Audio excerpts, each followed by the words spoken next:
जब ऐसा प्रतीत होता है कि शायद सौभाग्य का सूर्य फिर उदय हो रहा है।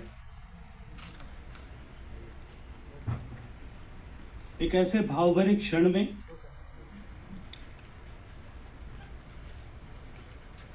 जब भारत की सनातन संस्कृति के मानबिंदु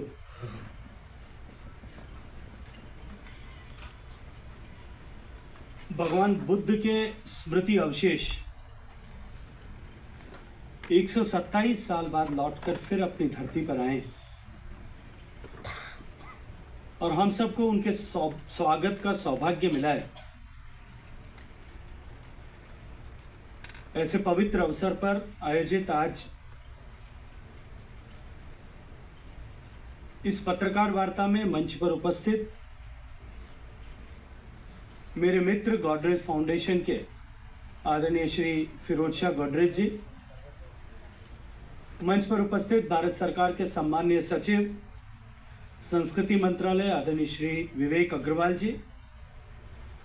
मंच पर उपस्थित आईबीसी के डायरेक्टर जनरल आदरणीय श्री अभिजीत हल्दर जी, भारत सरकार के मंच पर उपस्थित तीनों सम्मानित संयुक्त सचिव, कार्यक्रम में उपस्थित एएसआई के डायरेक्टर जनरल आदरणीय श्री रावत साहब, एएसआई और भारत सरकार के अन्य अधिकारीगण, नेशनल म्यूजियम के सारे पदाधिकारी, इस कार्यक्रम को गरिमामय बनाने के लिए इस पवित्र अवसर के साक्षी बने और ये ऑली रिलिक्स भगवान बुद्धा के जब वापस लौट करके देश में आए, इस भावभरे पल का स्वागत करने के लिए यहाँ उपस्थित इन अस्थि अवशेषों को, इन अवशेषों का चैंटिंग के द्वारा, मंत्रों के द्वारा स्वागत कर अभिमंत्रित करने वाले सारे ऐसे बुद्धिस्ट मॉन्क्स, उपस्थित पत्रकार मित्रों, साथियों, निश्चित रूप से आज माननीय प्रधानमंत्री जी के नेतृत्व में जो उनका संकल्प है कि हम विरासत का सम्मान करते हुए विकास करें, वो एक बार सिर्फ वाक्य से नहीं, कृतित्व से सिद्ध होता हुआ दिखाई दे रहा है। तो जब 2025 के इसी वर्ष के अप्रैल के महीने में ये ज्ञात हुआ था, जानकारी में आया था, माननीय प्रधानमंत्री जी के कार्यालय को नमन आहूजा जी ने एक पत्र लिख करके बताया था कि भगवान बुद्ध के स्मृति से जुड़े हुए, उनके जीवन से जुड़े हुए जो अवशेष,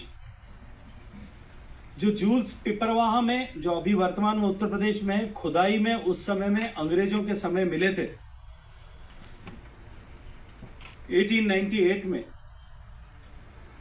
और जो हिस्सा उस समय में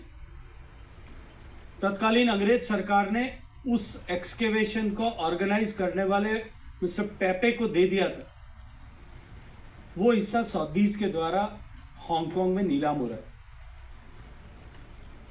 माननीय प्रधानमंत्री जी के आदेश पर हमने उस पर काम करना शुरू किया। अभी विस्तार से आदरणीय विवेक जी उन सारे को पद स्टेप बाय स्टेप किस तरह से हम यहाँ तक पहुंचे उसके बारे में आप सबको ब्रीफ करेंगे। एकाएक लगता था कि 5 दिन बाद में, 4 दिन बाद में ये ऑक्शन होने वाला है, हम क्या और कैसे इस पे कर सकते हैं, लेकिन हमने प्रयास किए। प्रधानमंत्री जी के नेतृत्व में जिस तरह से भारत की महत्ता पूरे विश्व भर में स्थापित हुई है, उसके चलते हुए इतनी शीघ्रता के साथ, जिसकी शायद कभी किसी ने कल्पना नहीं की होगी। मुझे स्मरण आता है, अभी कुछ ही दिनों पहले एक कार्यक्रम में अभिजीत हल्दर जी और हम सब लोग थे, सैकड़ों बुद्धिस्ट मॉन्क के उपस्थिति में आदरणीय अभिजीत हल्दर जी ने कहा था कि भगवान बुद्ध के इन अवशेषों को लेकर हम दिल्ली वापस लाने, भारत वापस लाने के लिए प्रयास कर रहे हैं। और इन्होंने कहा था कि ऐसे काम में बहुत लंबा समय लगता है, लेकिन शायद इसमें सफलता मिलेगी, पर मुझे लगता है कि हमारे प्रयासों से ज्यादा भगवान बुद्ध की पवित्र स्मृतियों और भगवान बुद्ध का पुण्य जो है वो वापस इन अवशेषों को अपनी पुण्य भूमि पर लाने के लिए खींच रहा था। और इसके चलते हुए हमारे प्रयासों में हमें साथ मिला गोडरेज फाउंडेशन के फिरोज शाह गोडरेज जी का। इन्होंने हमारे साथ में मिलकर के इन्होंने इन स्मृति अवशेषों को भारत में लाने में बहुत बड़ी भूमिका का निर्वहन किया। मैं आदरणीय फिरोज शाह गोडरेज जी का, इनके पूरे परिवार का इस महती कार्य के लिए, जिसको लेकर के आज पूरे भारत भर के लाखों लाखों लाखों बुद्धिस्ट जो भगवान बुद्ध को मानने वाले ऐसे लोग हैं, सीधे बौद्ध धर्म से जुड़े हैं, ऐसे लोग तो निश्चित रूप से आज एक सुखद अनुभूति या सुखद एहसास से गुजर ही रहे होंगे। लेकिन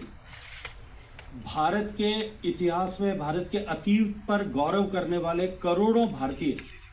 चाहे वो किसी भी पूजा पद्धति को मत के उपासक होंगे, चाहे वो किसी भी प्रार्थना विधि या किसी धर्म में दीक्षित होंगे, लेकिन उन सबको भी आज निश्चित रूप से एक बहुत बड़ी खुशी का एहसास हो रहा होगा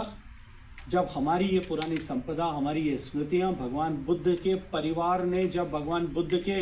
अस्थियों को जब एक पत्थर के बक्से में रख करके, कैस्केट में रख करके जब उनको जमीन में स्मृति के लिए रखा होगा, वो जो है लगभग 2500 साल पुरानी संपदा जो है आज लौट करके हम सबके बीच में आई है। जो शायद ऐसा लगता था कि क्योंकि अंग्रेजों के उस शासन काल में भारत से निकल करके ऐसी लाखों हमारी संपत्तियां, संपदाएं जो जिन पर हम गर्व कर सकते हैं वो भारत से चली गई थी,